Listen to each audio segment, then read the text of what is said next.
नमस्कार दोस्तों, मेरे यूट्यूब चैनल में आप लोग का स्वागत है। मैं एक तिलक गीत गाने जा रही हूँ। बहुत ही अच्छा, बहुत ही प्यारा। आप लोग सुनिए, अच्छा लगे तो कमेंट में बताइएगा।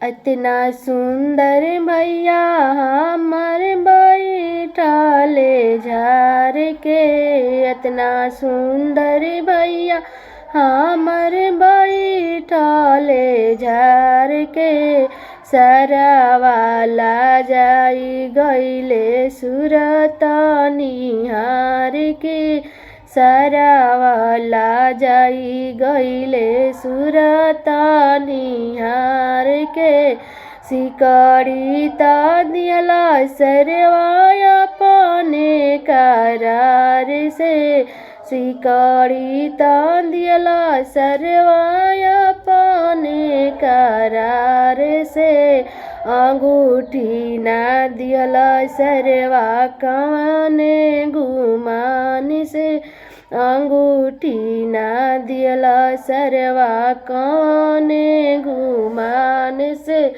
इतना सुंदर भैया हमार बैठले झार के, इतना सुंदर भैया हमार बैठले झार के, सरवाला जाई गईले सूरत निहार के, सरवाला जाई गईले सूरत निहार के, ड्रामा सेट चढ़ला सरवाया पाने करार से, ड्रामा सेट चढ़ला सरवाया पाने करार से, पुलह फुलहा सेट चढ़ला सरवाया पानी करार से, गड़िया ना चढ़ला सरवा कवाने घुमा